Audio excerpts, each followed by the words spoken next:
now. Yes, Yes. it is. Recording in progress. It's a miracle that I've got that to work, but I'm pleased to say I have. So it's so lovely to see so many members joining us for our first webinar of 2025. This is our fourth series of webinars now here at the Acquired Deafblindness Network. And what a brilliant way to start this series with our very own Femke Krijger. As many of you know, Femke is co-chair of the Acquired Deafblindness Network, and it's such a joy that Femke has kindly agreed to be our first speaker, even though she's in the middle of another project down in London at the moment. So Femke, thank you for spending this afternoon with us today. So Femke has an academic and professional qualifications in law, like me, something that we often talk about, our shared love of our legal backgrounds. And you previously worked for the Supreme Court of the Netherlands. Femke is a qualified and practicing holistic therapist, consultant, researcher at Dutch Royal Physio, and part of the team on the international study, the Tactile Transition Project. And some of members, you may remember that our friend and colleague, Dr. Jude Nicholas, did a presentation on that Tactile Transition Project as one of our webinars before. Femke's also involved in other projects at the time, so we're very grateful you've taken the time to join us. She's the author of The Balancing Artist, in which she draws on her lived experience of deafblindness and her expertise in the field. And it's wonderful to know, I have a copy of Femke's book, but unfortunately for me, it's in Dutch, which I can't read, but it's going to be translated very soon into English. So we're really grateful and looking forward to the book being available in English. Her latest article, which is an excellent article, and I say that because I've read it, Edges of Perception, Balancing Sensory Loss and Potential in Assistive Technology, was published in the British Medical Journal, Medical Humanities. And a link for that article was sent out before, so do take a look at that. So Femke, thank you for joining us for the first of our webinars today. I'm going to hand over to you. Femke will be speaking for around 30 minutes, and then there'll be a time of questions. So when it comes to questions, please either put those in the chat or raise your hand and unmute yourself. And it's really helpful if before asking your question, you tell us who you are and where you're from. So that's enough from me. Femke, over to you. Thank you so much. Thank you. Thank you. It's a great pleasure to be with you all and to share some of of my thoughts and vision maybe that I wrote about in my book, The Balancing Artist, which is in Dutch, so actually called De Evenwichtskunstenaar, which isn't as easy to read for those who are not speaking Dutch, not many among us, but I really try to make it happen this year. That today I will give you the outline of that book, and that book has been published in 2022, and life hasn't stopped there, so I'm happy to share some of my thoughts with you, and we can have a talk afterwards, and I hope throughout the year. So this is just the first webinar, and I'm sure that the webinars coming up will kind of continue the dialogue I hope we can start today. So the dialogue will be about living life with deafblindness and approaching it from the idea that it's not only about loss, it's actually a balancing act. It's a balancing act between the sensory loss of sight and hearing and the sensory potential and the potential at large we all have all the time, everywhere, every moment, and how to think about this as a balancing act. Obviously, I come from my own lived experience, and where it started when I just became mother for the first time. I've been married and I have two sons. One is now 23 years old, one is 18, just 2 weeks ago. But right after I gave birth to my first son, Jonathan, I really hit the wall with living my life with deafblindness. Up until that moment, I knew this Usher syndrome caused some really serious disturbing problems. But well, at least could pretend I could cope, because I still had a lot of time behind closed doors pretending everything was right. What meant like in the morning I got up, I went to my work at the Supreme Court, which I actually absolutely loved, but then heading home, being exhausted of all the coping that needs to be done because of the visual and hearing loss. I kind of locked myself in and was crashing down on the couch, and not really sociable for the rest of the evening.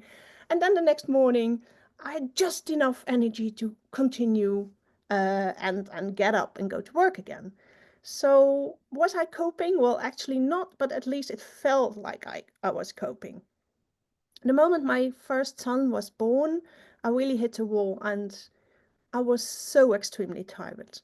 At the beginning, everybody told me like, yeah, well, you're just mom. It's very tiring. The nights, you don't sleep well, etc., etc. Um, but actually, my firstborn kind of slept quite easily throughout the night, and I was exhausted. And I thought like, if every newborn mom was as exhausted as I am, how come so many children are born? I really didn't get it.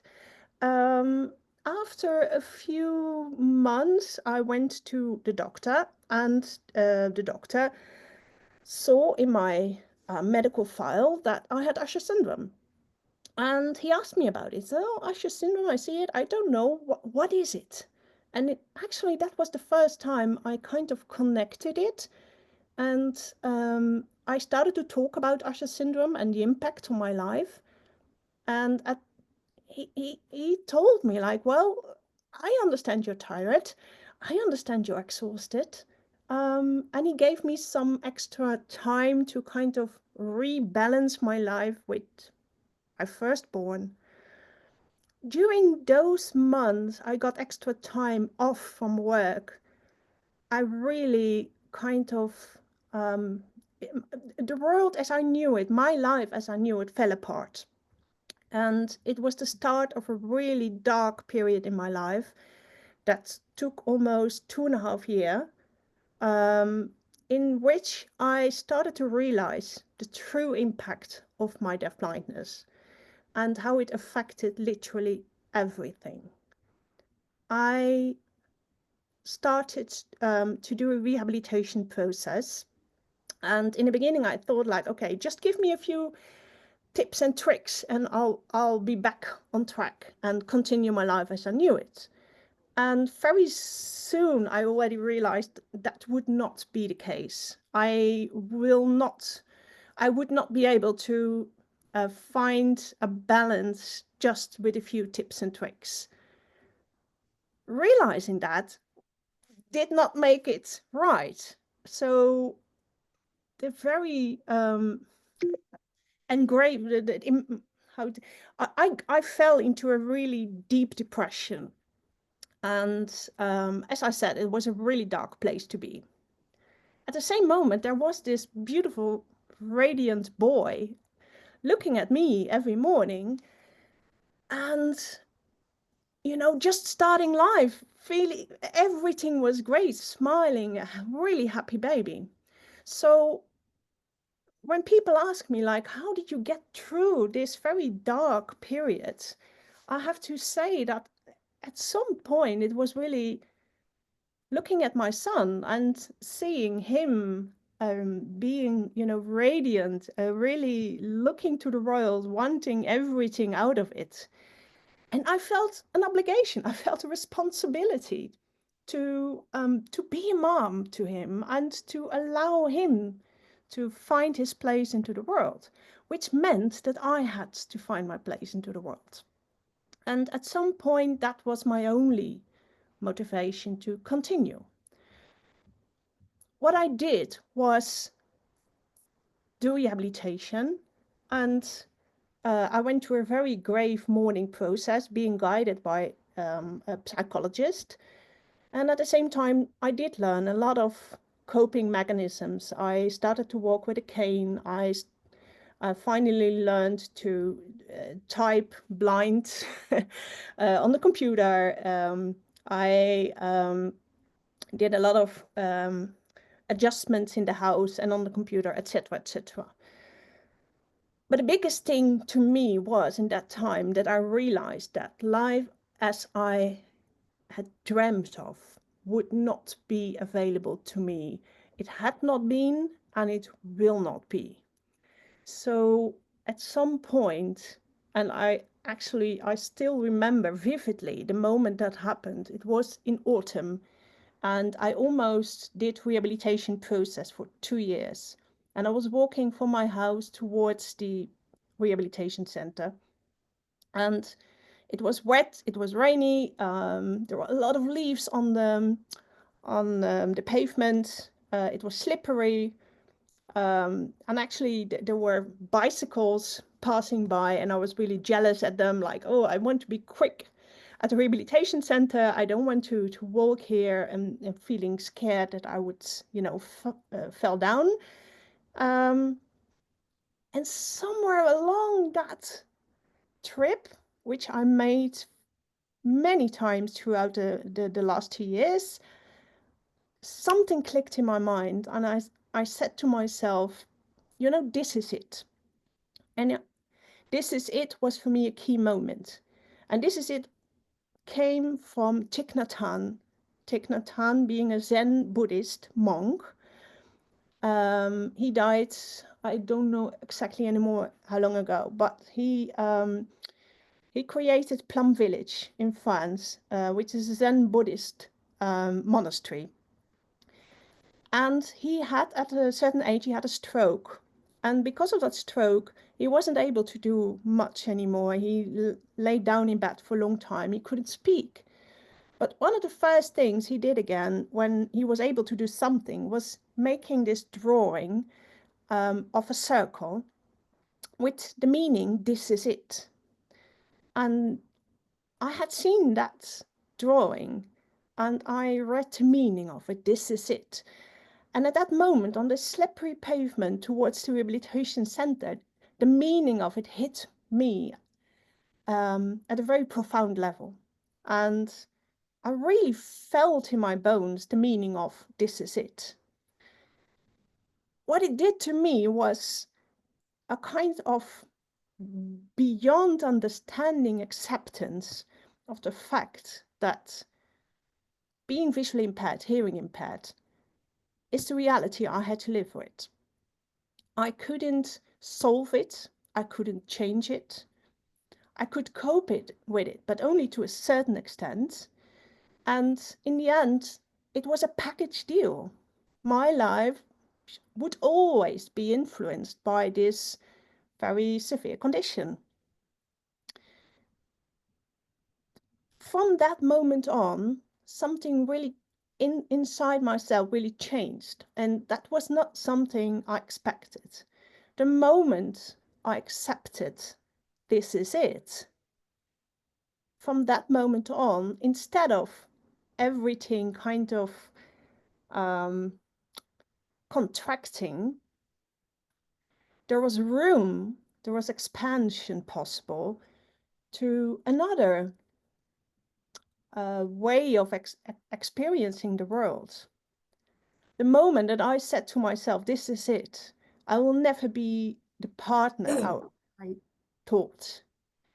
I will never be, the mother being able to be on a bike, take my son in a car to some place. I will never be the friend being able to, work during the day, doing the household, and then in the evening be fun at some kind of dinner party. That would not be an option. and so on. I would not be the colleague at work as I wished I could be. When all those things no longer contracted, like being more and more loss, I realized that this loss not only was about loss, my visual and hearing loss did not only take away a lot of sensory input, but they also gave me they came with the potential of a very different perspective. Now, this is not about, finding a happy end or being annoyingly positive. This happened the moment I accepted, I embraced that this is it. This is it means both sides. So it's not about, okay, I find a way and everything is okay again. No, there is always the loss with all the very exhaustive, difficult difficulties it comes with. But there is also always the potential, the different way of seeing things, a different perspective. And that different perspective, which is literally what comes with deafblindness, that's the balancing act I'm talking with you about today.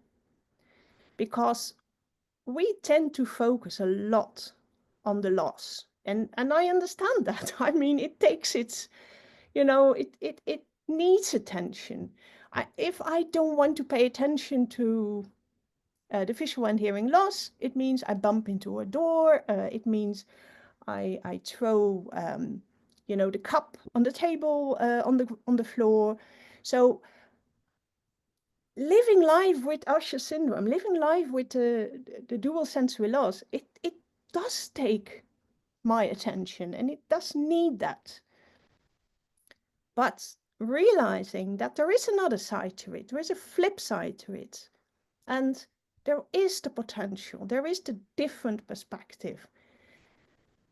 That balancing act is actually doing much more justice to my life, because from that moment on, it gave me a lot of room, a lot of space to find ways to actually balance everything I wish to express in my life and I wish to experience in my life. And that is an expansive motion that is continuing up until today. It's still expanding and the balancing act is still there. It's not a Disney fairy tale with the happily ever after. There is the grief and there is the every now and then the anger of the loss. But the potential is also still expanding and giving me a quality of life I had not thought of possible, as when I lost my job and had to start rehabilitation from a very depressed way of being. Now, talking about this balancing act. So it starts with seeing that with the loss comes the different perspective.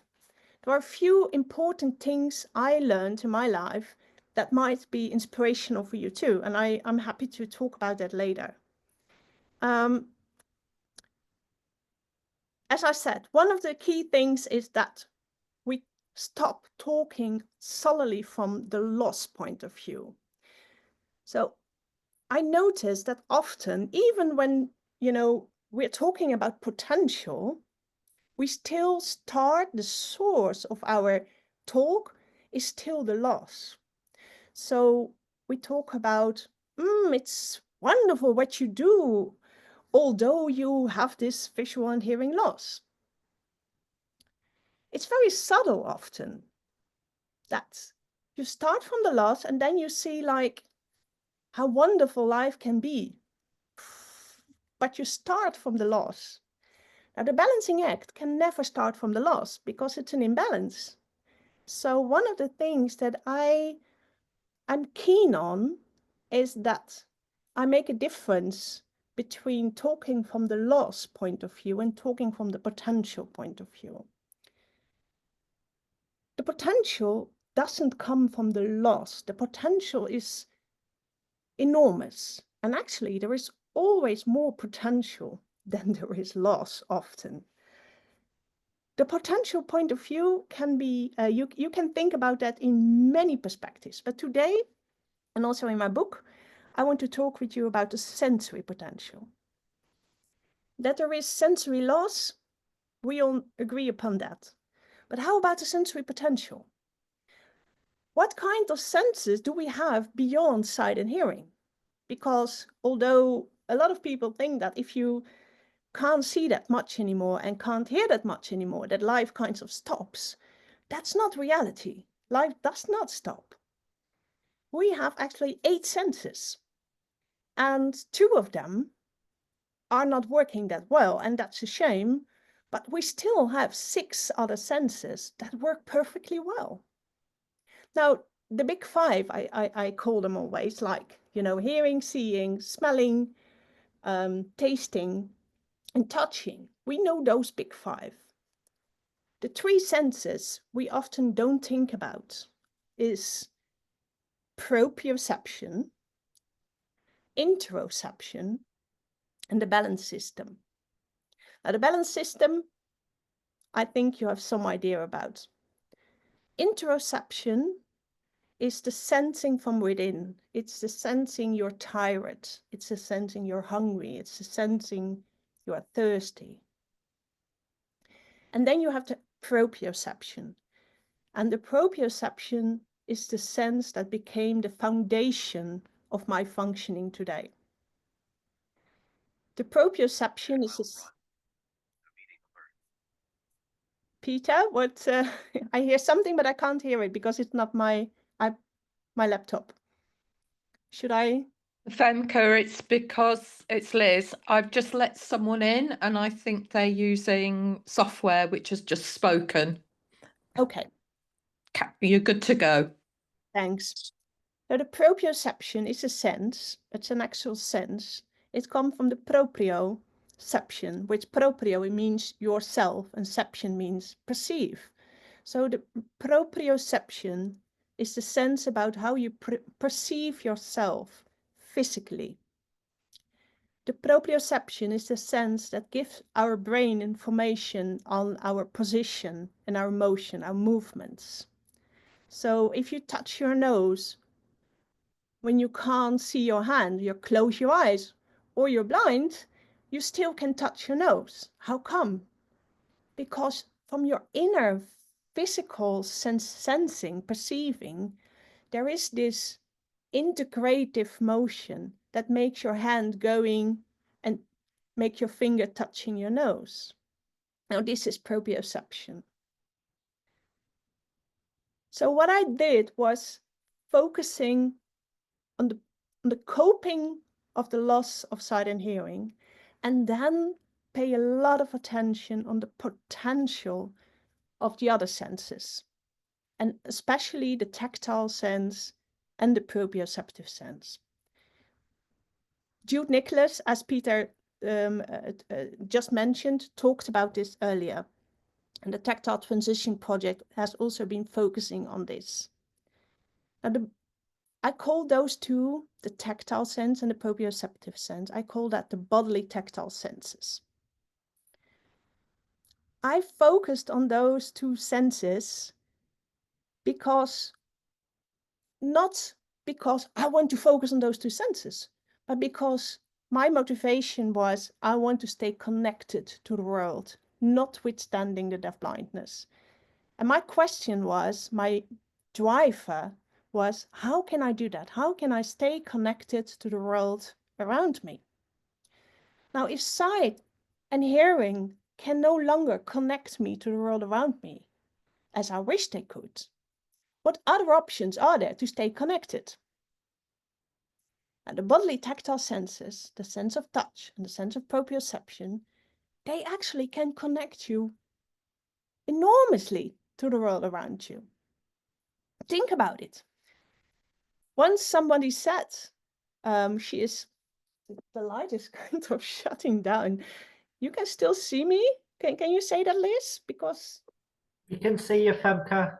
good, thanks. Sorry, guys, it's not my own room.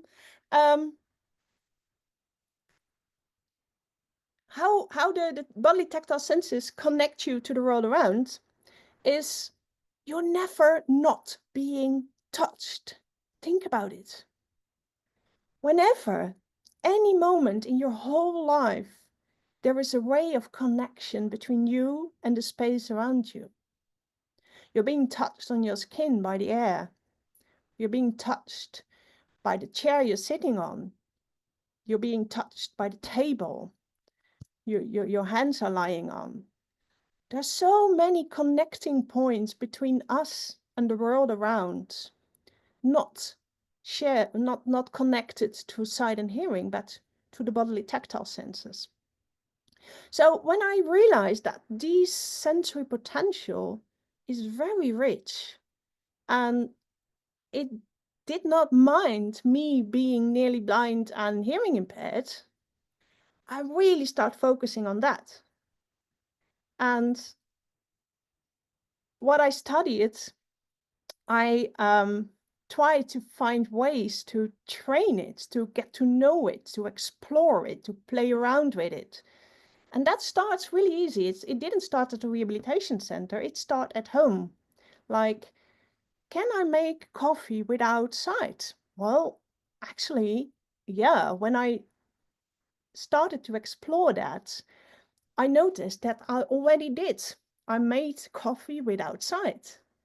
And then I start to ask myself, like, how come I can do that?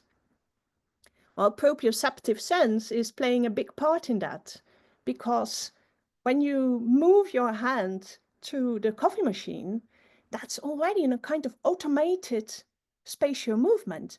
Your body knows the space between your body and the coffee machine. You already know how long the distance is. So there is a lot of automatic movement going on in a lot of things we do every day. I noticed that I knew which sweater which sweater I took from my closet, and I wondered why. How do I know I have the right one? And then I noticed that every sweater has its own texture, his own weight. So sometimes I thought I had a good one, but the moment I took it out of the closet, it felt like really heavy. Oh, no, it can't be this one. So weight and texture gave me a lot of information, and I could dress myself the way I wished without seeing and sight and hearing. Well, hearing your clothes isn't that familiar yet, but hey. And so I kept continuing observing how this bodily tactile senses gave me a lot of information. Outside, I noticed that I could sense if the street I'm walking on is a really narrow street or a much larger street. I wondered how come? And it was the skin pressure. So this pressure of the air on my skin changes a lot when you are in a narrow street, etc., etc., etc. I keep training this up until today. Yesterday, I was sitting here in London. I was visiting with a friend, a very small church, and it felt a little awkward in the church, and I didn't get it. What felt awkward? The skin pressure. So I explored together with my friend what was the case, and it turned out that the church was really small and high, and the kind of balance between how the walls left and right, how close they were, balanced with the height, it was not the normal kind of architecture. It was smaller than normal. So I didn't recognize this on my skin. But when I figured out, I could make an image in my head about this different way. And it all started with this pressure on my skin. Basic thing I want to say is there are so many ways that the interaction between me and the world around can be explored and can be enjoyed through the bodily tactile senses. So this is an important part of the balancing act to me. But there is something else. Another thing is that when I had to learn about this balancing act, and again, I think the balancing act is doing justice to all of us, being deafblind and not being deafblind, because nobody can be defined by just the loss. We are all defined by our loss and potential. But the moment I realized that, I also realized, like, okay, what do I need to be good, to become a real artist in this balancing act? And then you easily think about energy management. Now, I think loss of energy is something that comes also with severe loss of sight and hearing. When you have to deal with the loss of a lot of sensory input, it costs you. It cannot be solved in a way that it doesn't cost you. So what I thought very early on in the process was, I really need to become as good as I can in this energy management. So I cannot solve the loss of sight and hearing, but I can become as good as I can in to save and to replenish my energy. There are many things you can do to replenish your energy. And I think that could be a whole webinar series besides this one.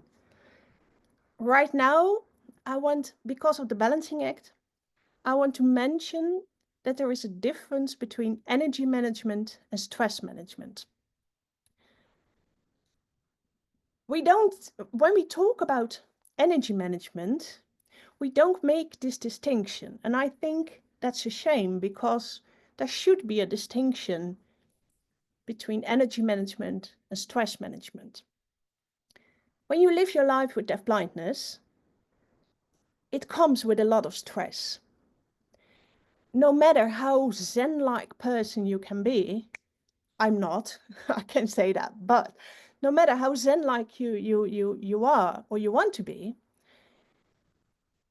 there is a lot of stress because of the deafblindness. Because all of a sudden somebody is passing you by, or all of a sudden a door is closed where you expected it to be open. All of a sudden somebody is standing next to you, etc., etc. During the day, there are many small moments that create a stress reaction. Now, that is not only true for people with deafblindness. That is true for all of us. Having this, how do you say that?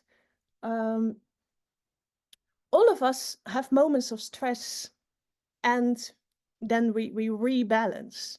And that's a perfectly normal thing. That's in our autonomous nervous system, how things happen. We get stressed, very small stressor, and then you rebalance again and everything is okay. And that stress, not stress, that relaxation and activity, that's a perfectly normal thing. But what is not normal is that it happens a lot with deafblindness. And there is a big danger that you stay in a very high level of this stress. So if the stress level is continuously very high, and again, that easily happens when you live with deafblindness and you live an active life and you experience a lot, then it can become a real health issue even. And what happens is it can become a vicious circle downwards, because of the stress, you become more easily stressed again, and etc., etc. So what happens then is you kind of contract, because a lot of stress, a lot of adrenaline kind of makes you kind of avoid the stress situations. It makes you tired. It makes you getting angry more. It makes you, your whole resilience becomes smaller. Why is it so important to see the difference between stress and energy management?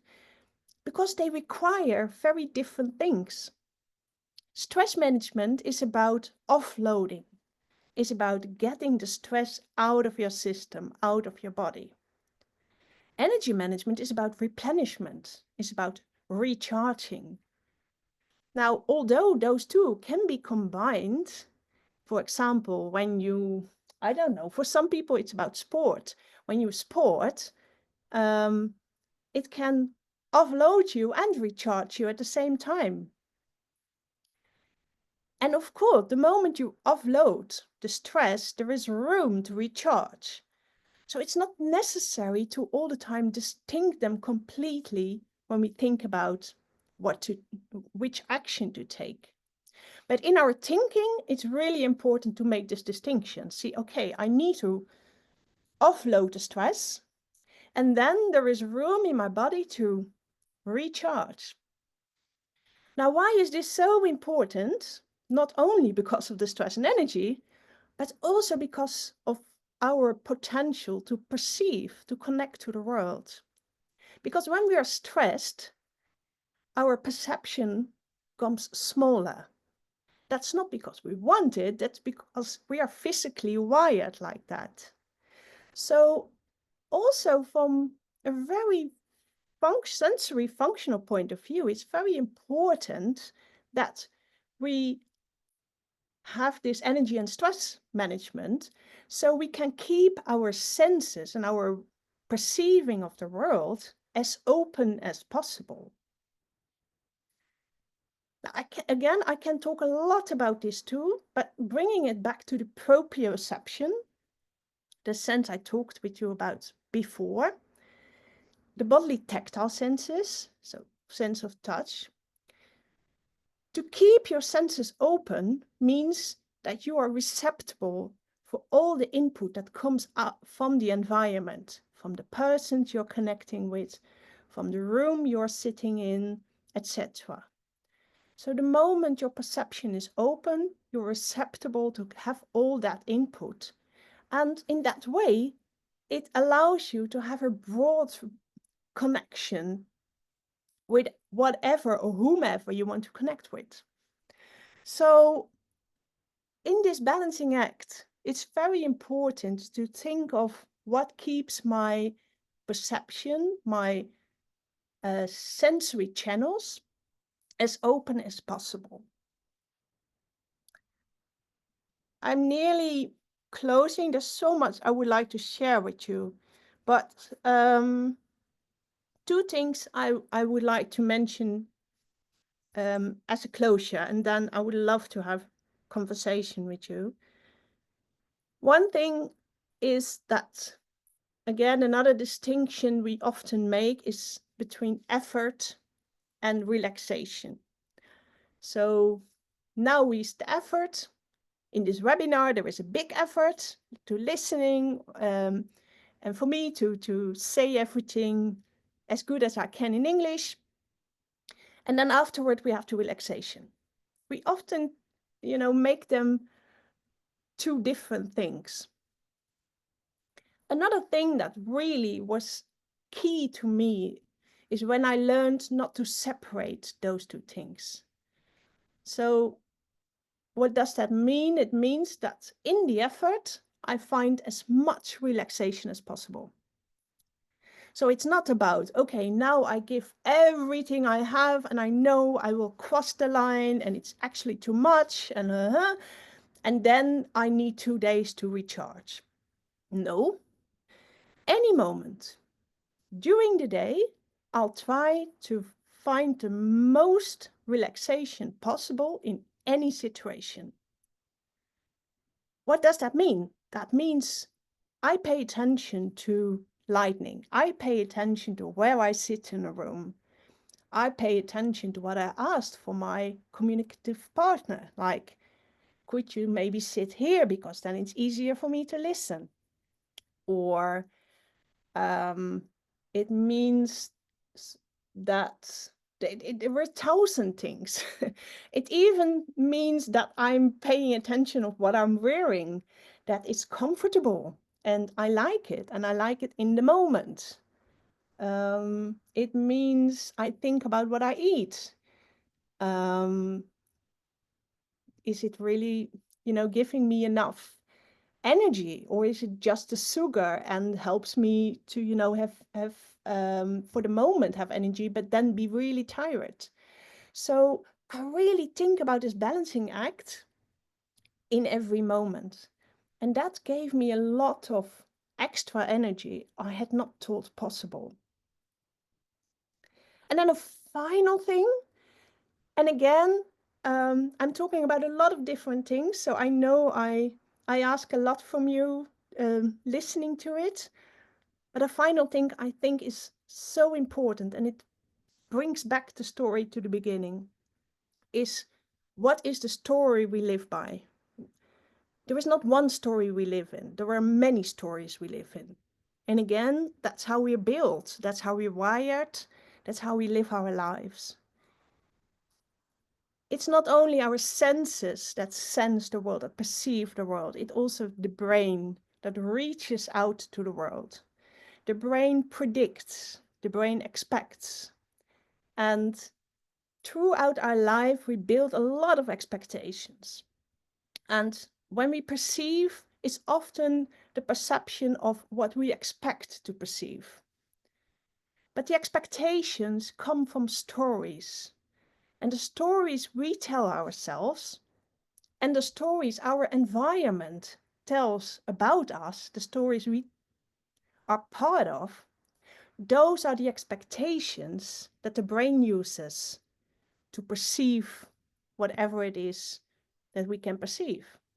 So, for example, to give you a very, very specific thing, I seldom say I'm bad-sighted, I'm visually impaired. I seldom say. I only use it in very functional way when I have to explain someone.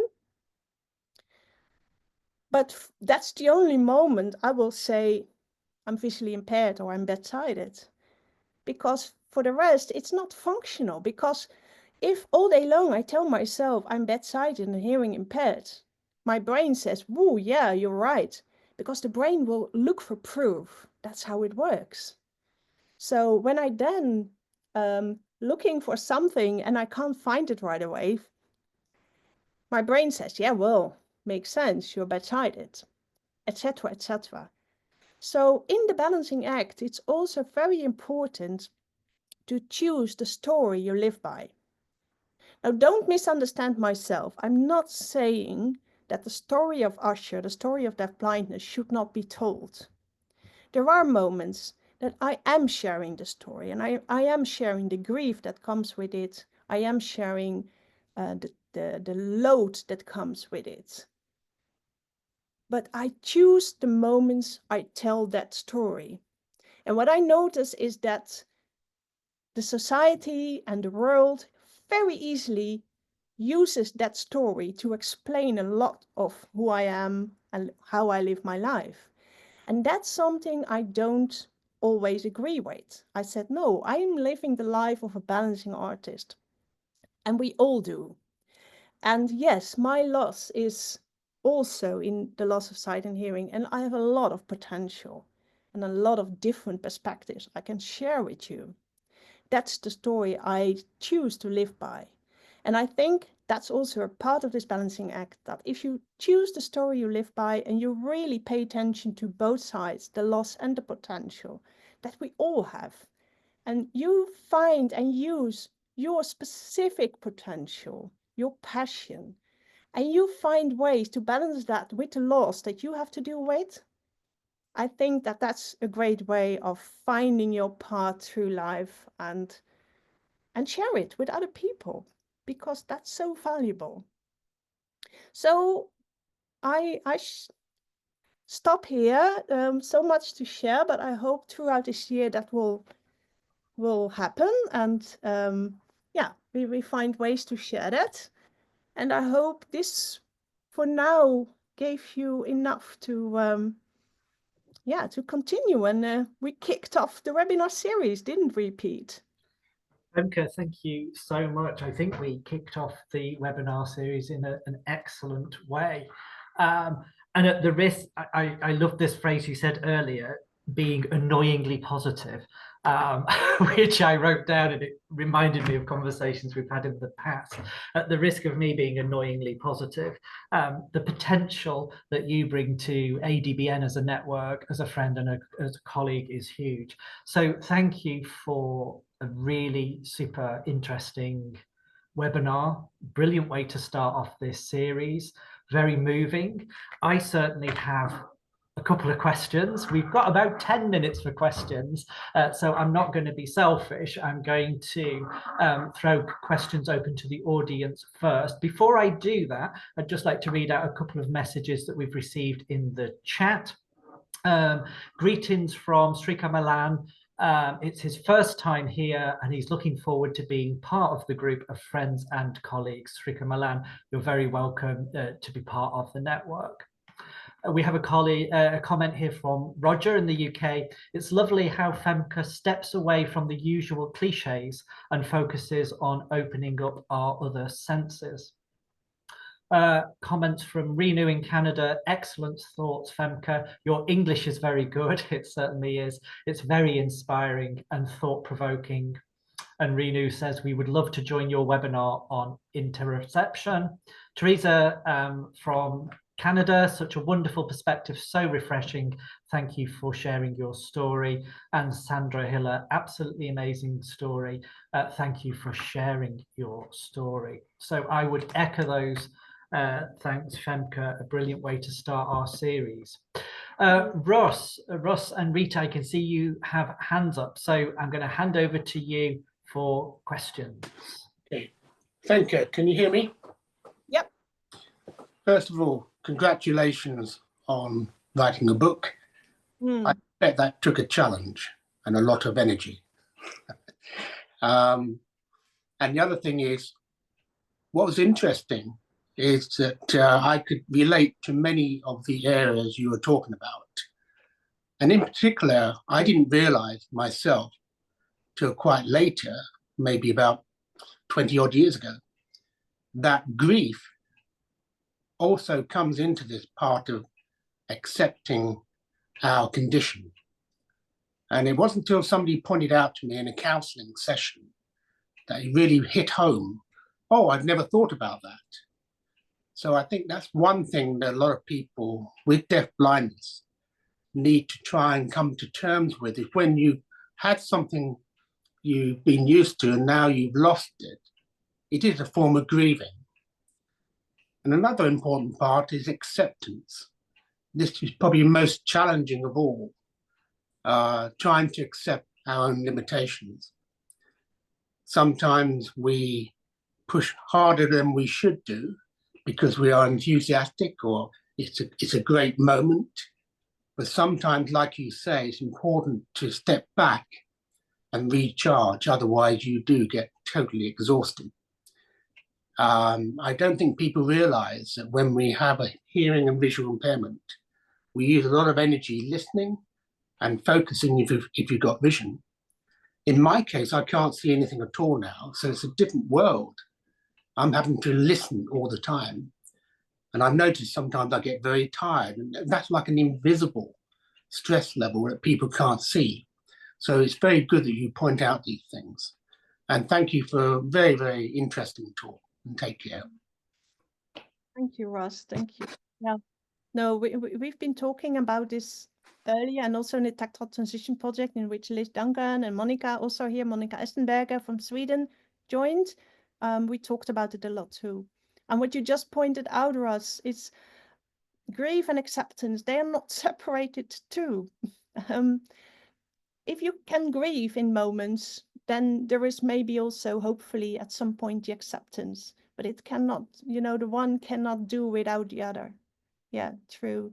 And I think another thing, because we are such a mixed audience, which I love of the ADBN network, I think one of the things that is easily misunderstood are the many small grievances that comes with deafblindness that I know for myself and from friends we are not able to share because they're in the moment small grievances, and it's not a big thing, but it is kind of, hitting you.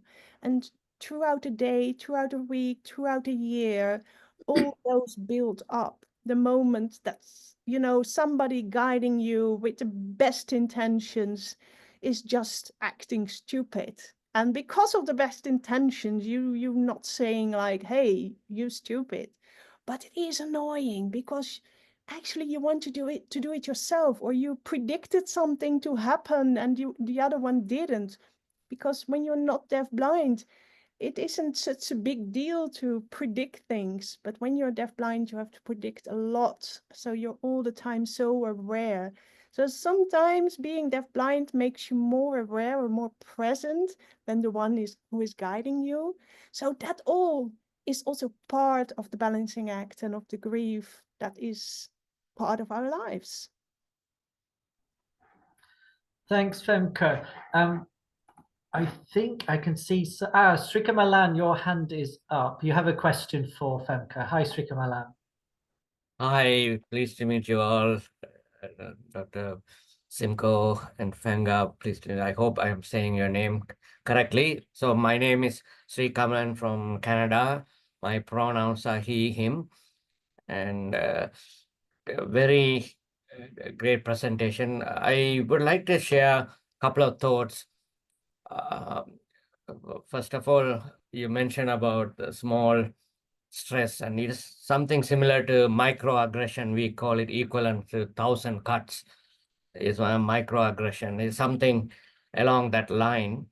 Also, I would like to add, I find it also, it is affecting my memory a lot, because we have to focus on the moment, try to listen what is going on and try to guess a lot of things and try to pretend we answer how to handle things, and that cause a lot of important things to be forgotten. I think whatever really touch our heart and mind, we tend to remember. So maybe another important aspect to balancing act is memory, I think.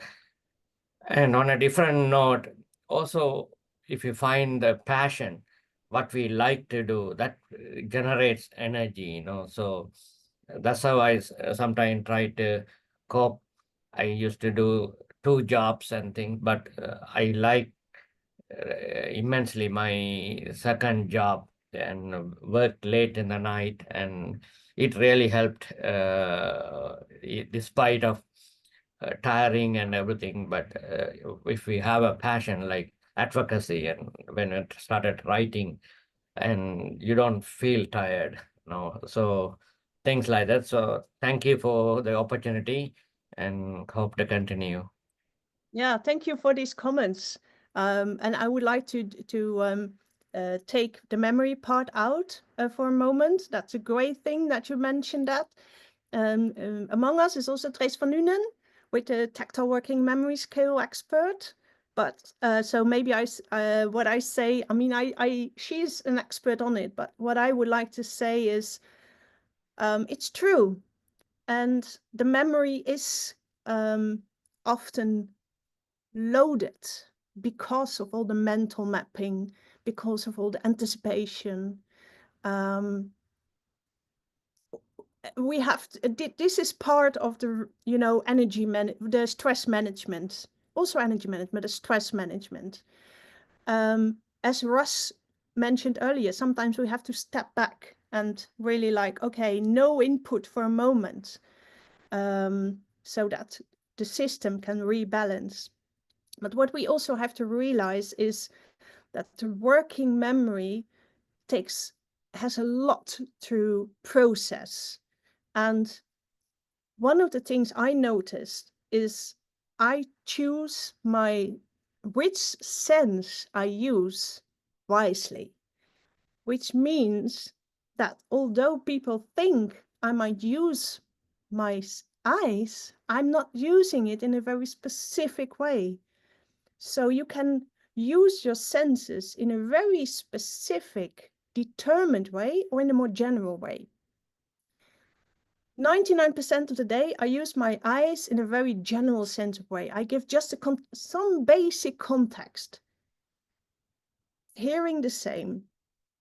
Sometimes when I really have to find something, I use it in a very specific, determined way. That takes a lot of energy. And my working memory is very quickly loaded. But when I use my bodily tactile senses to play the biggest part in the way I connect to the world, then it's not as charging as when I use my sight all the time, my eyes all the time. So what I noticed with deafblind people I know, friends I know, that the moment they started to become aware of when they use their eyes, when they use their ears, when they use their other senses, like touch, and to think about, I use my eyes in this situation, but is this the best sense I could use in this specific moment? Then it opens up a whole new dimension of this balancing act. And you can kind of choose the sense that works best for you in the specific situation.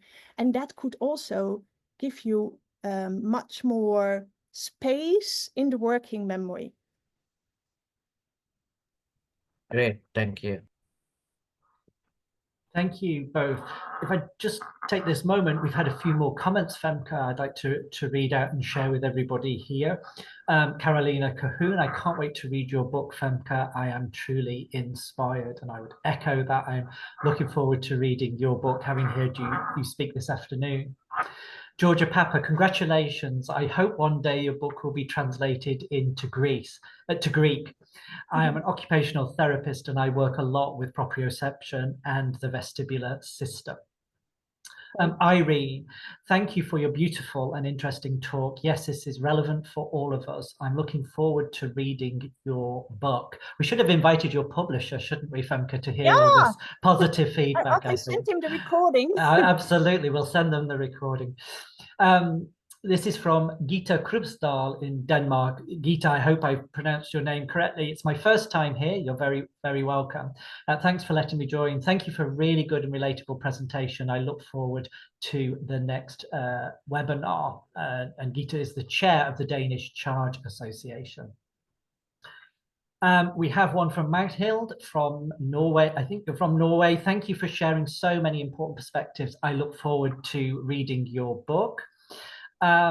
Rita adds, as a spouse of a deafblind person, I wonder how we can understand this balancing act in a relationship. Both parties need to understand this and talk about it. So this is a very interesting perspective, I think, isn't it? Yep, definitely.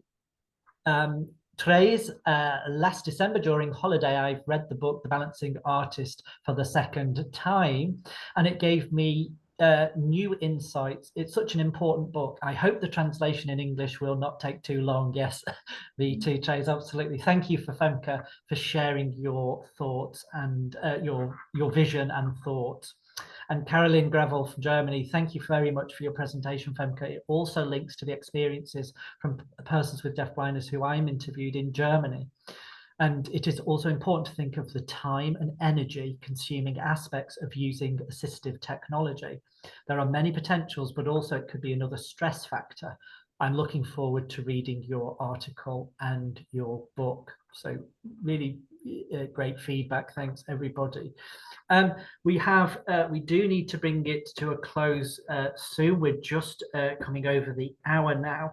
I wondered if I could ask one final question, Femke. Your book is called The Balancing Artist, and you talk about the balancing act, the word act, artist. Is this balancing therefore an art and not a science? It definitely is an art, because to me it's an expression. So science helps to understand and to improve maybe skills and ideas. But in the end, the balancing act is an expression of the artist.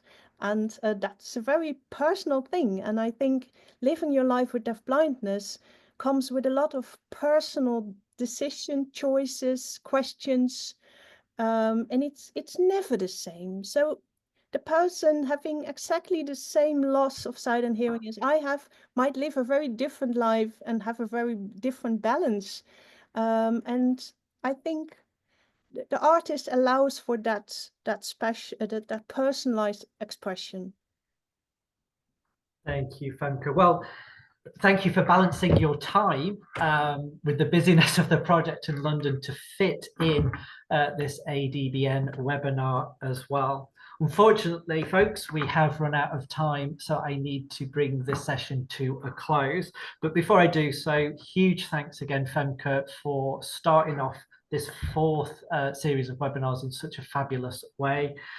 My thanks as always to Deafblind UK. We couldn't host our webinars without them giving access to Zoom. So we're very grateful for Deafblind UK for doing that. And of course, thank you to members for joining us for what I think has been a fantastic session. Our next webinar is on the Wednesday, the 26th of March, 2025 at 4:30 p.m. Central European time. And our speaker is Hannah McPhercy. Hannah very kindly agreed to join us at our usual time. It's going to be very early in the morning for her because she lives in Western Australia. And Hannah's presentation is called walking in or being in two worlds. So we look forward to hearing from Hannah. Members, do stay in touch with the network. We will certainly be through our newsletter, fabulously edited by Joe and Tracy. We'll be certainly letting you know when Femke's book becomes available in English, and who knows, perhaps we can persuade somebody to translate it into Greek and many other languages too. We'll hang on that for the future. But as for now, enjoy the rest of the afternoon. Good morning, good afternoon, or good evening, wherever you are. And we look forward to seeing you again soon. Thanks so much, everyone. Bye. Bye-bye now. Bye. Bye. Bye. Thank you. Bye. Bye. Thank you so much. Bye-bye now. Thank you. Thanks, Carolina, Mars. Nice thank to you see so you. much. Bye. Nice to see you, Carolina. Take care. Bye-bye. Lovely to see you, Amanda. I'll reply to your email, Amanda. Sorry, I haven't had a chance yet.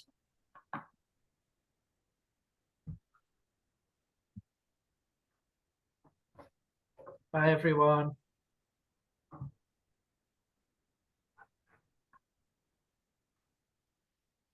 Yeah, sure. I think Albert wants his office back. Okay. Sorry about that. No. Hi, everyone. Thanks, everyone. It's good. I didn't talk about time management, huh, Pete? I'm going to stop the recording.